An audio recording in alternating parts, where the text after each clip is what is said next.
The last talking video I did was a response to videos about the 250 greatest guitarists list, and it ended with the idea that discovering or rediscovering music was a beautiful thing. And if generating a list, no matter how silly it may be, can help us do this, then I like it. I'm going to make a list now of the greatest albums of all time that changed the way we thought about music. And I'll start with 20. This list is numbered for reference, but definitely not ranked in any way. It is understood to be totally subjective to the experience of the person making the list, and I'm hoping that this becomes a joint project with you leaving comments below the video. Any genre of music can be included. My definition of an album will be a recording session, series of sessions, or live performance that resulted in a collection produced with the intent of selling a labeled product. We are not talking about greatest hits collections, music that occurred before the long-playing record was commercially available, or bootlegged live recordings. To keep it interesting, we will be allowed to only have one album per recording artist. Now you can have the Newgrass Revival and the Flecktones and Strength in Numbers all on the list because although they have Bela Fleck in them, they're all distinctively different band projects. If we are not sure about this point, or we really can't decide on one album, we can use the or and clause and put two albums under one number, such as Paul McCartney and Wings Band on the Run, and or Paul McCartney, Chaos and Creation of the Backyard. My number one to start us off, The Beatles' Revolver. U.S. Capitol removed I'm Only Sleeping, and Your Bird Can Sing, and Dr. Roberts to reduce the album down from 14 to 11 tracks. Therefore, although I had the American pressing in my youth, I'm referring to the British pressing because that album is what the Beatles had intended to release, and those three Lennon classics are all masterpieces.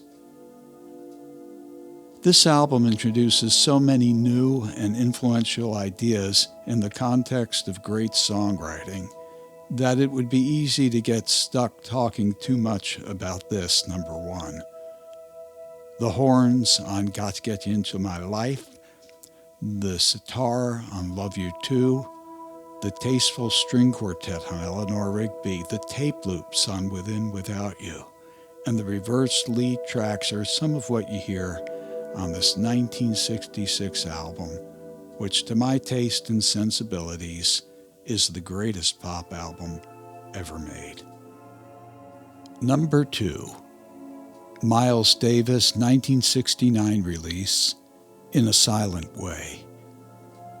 This is a one-of-a-kind album that incorporates some of the great young jazz players of 1969, throws them into a new world of mellow, mind-expanding psychedelic fusion.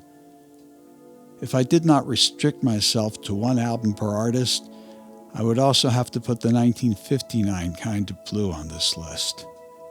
These two albums went far beyond the jazz audience and had a huge influence on the world of progressive pop music.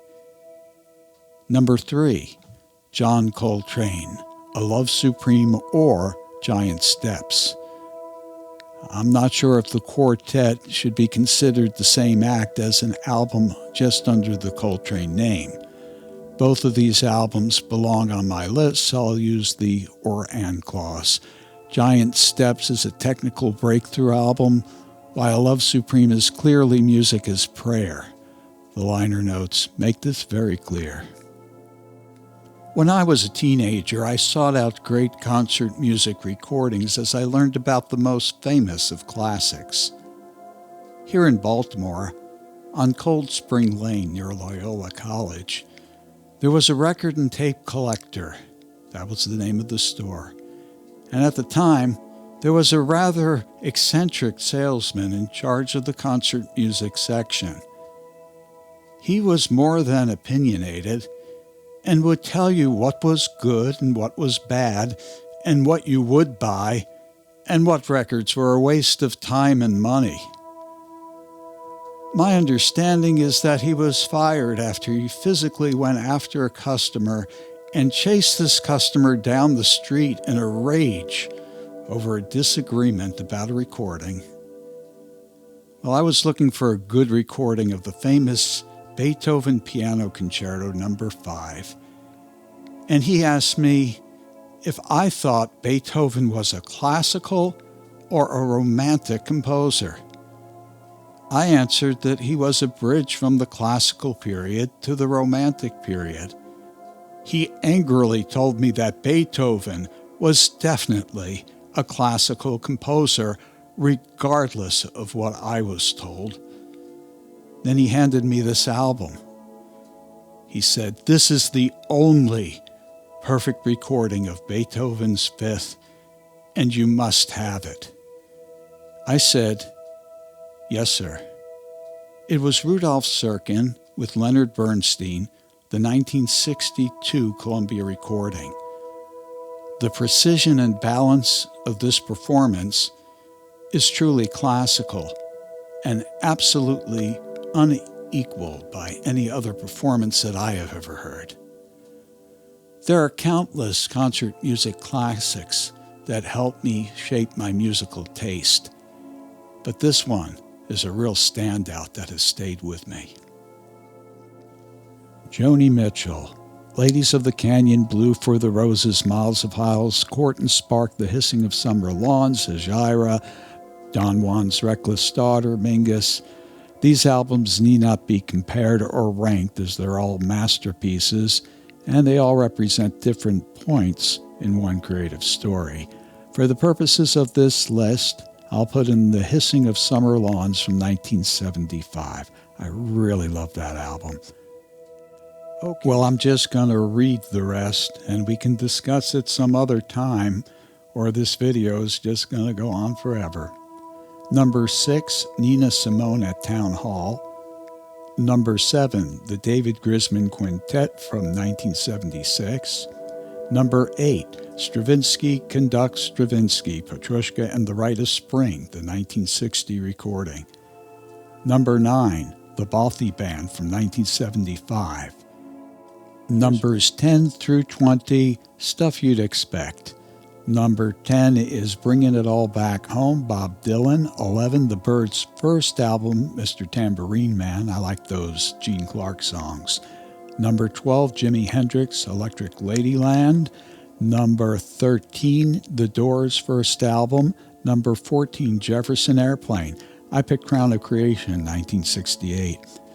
Number 15, Simon and Garfunkel. Tough, I picked Bookends. Number 16, Live Dead, 1969. Number 17, Crosby, Stills, Nash from 1969. Number 18, Creedence Clearwater Revival, Green River. Number 19, King Crimson Discipline, 1980.